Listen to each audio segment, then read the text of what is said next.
Hey YouTube, this is Southern Prepper 1 and welcome to the Boots on the Ground and news that you need to know as a prepper.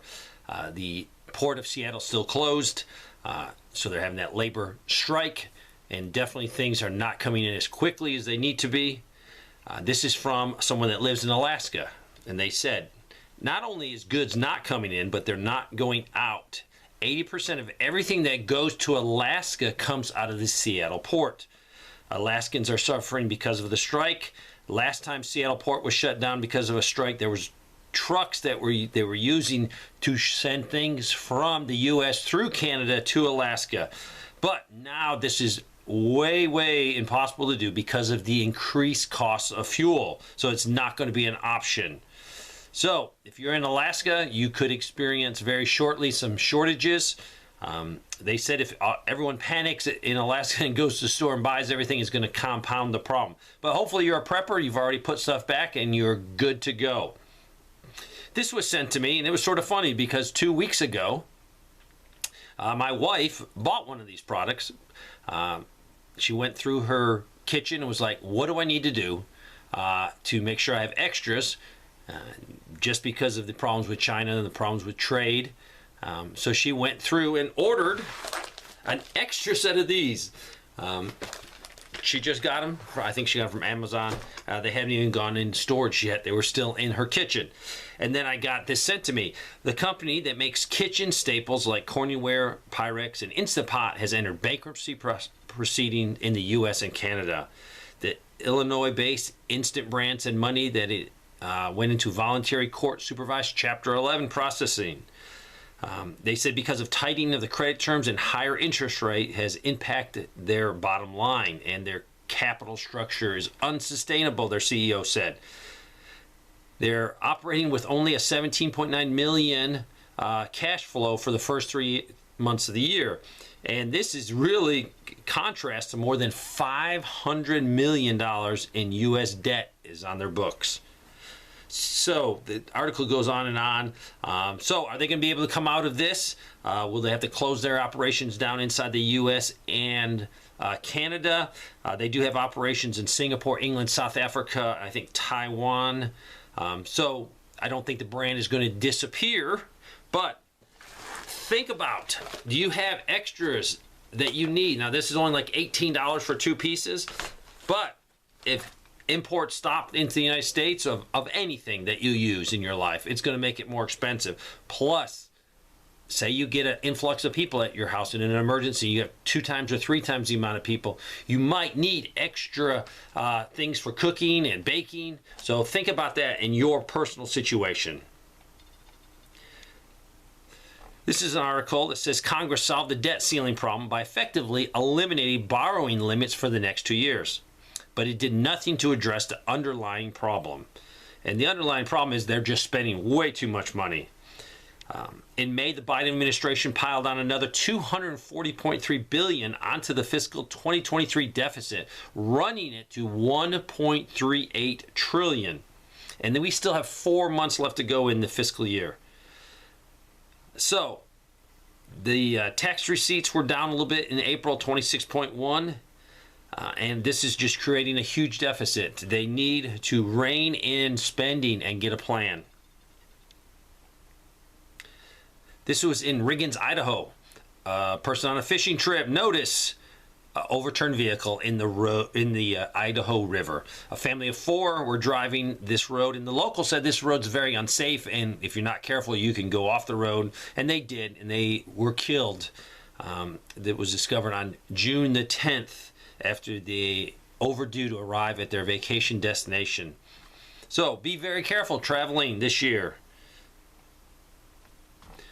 Cocoa prices have soared over 44% over the last 9 months to a 7-year high as global cocoa bean deficits worsens for the second consecutive year.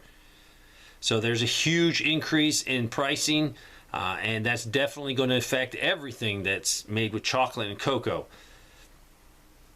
They also predicting that it could go even higher because of some drought conditions in areas where it is growing.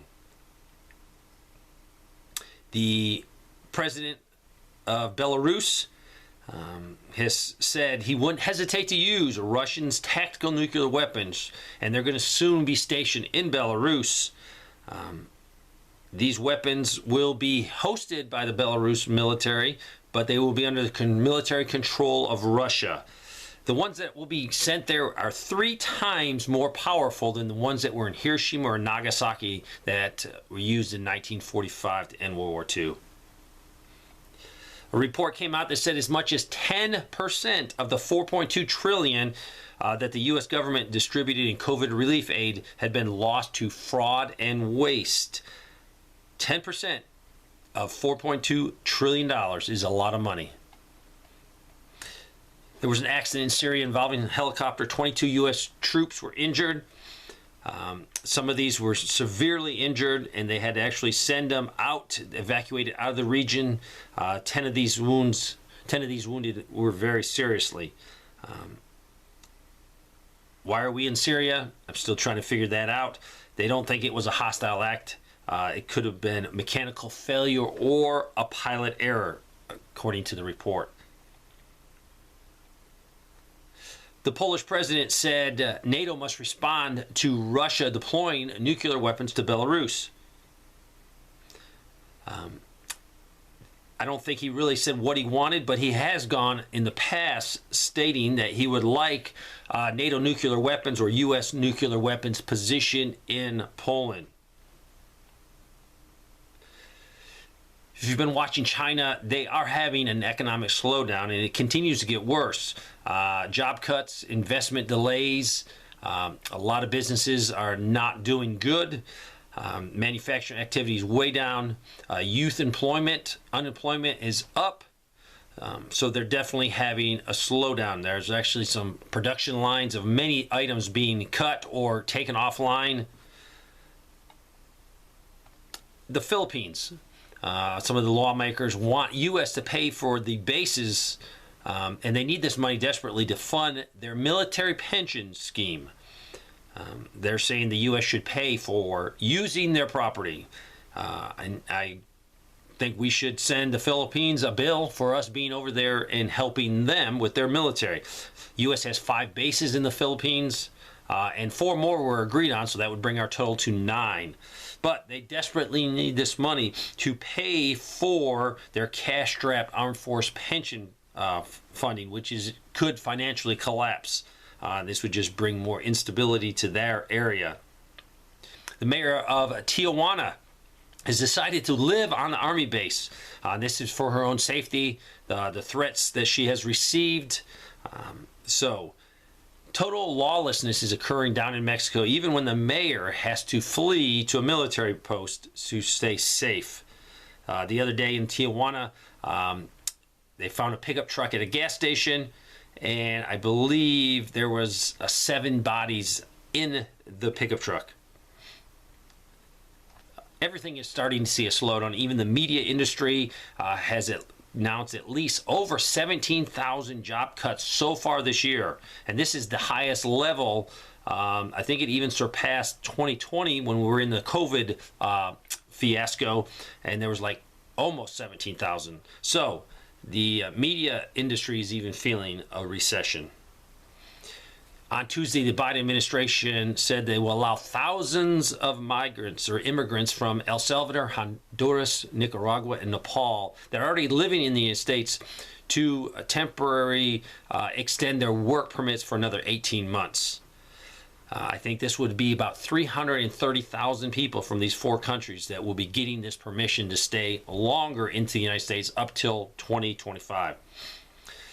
This is from our Boots on the Ground reporter in Australia. She sent me this. The Reserve Bank of Australia keeps hiking mortgage interest rates every month to supposedly combat inflation. They say it's the fault of the average Australian, apparently because we spend too much money.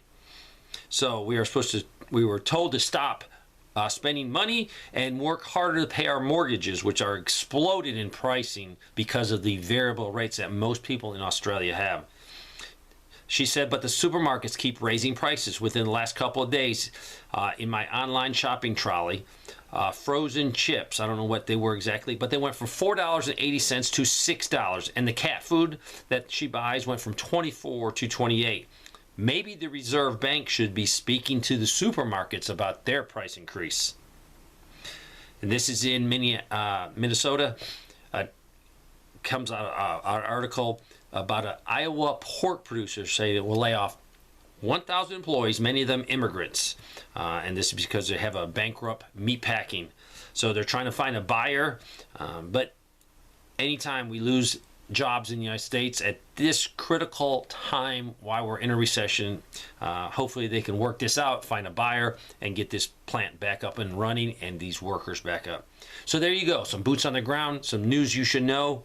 Thanks for watching.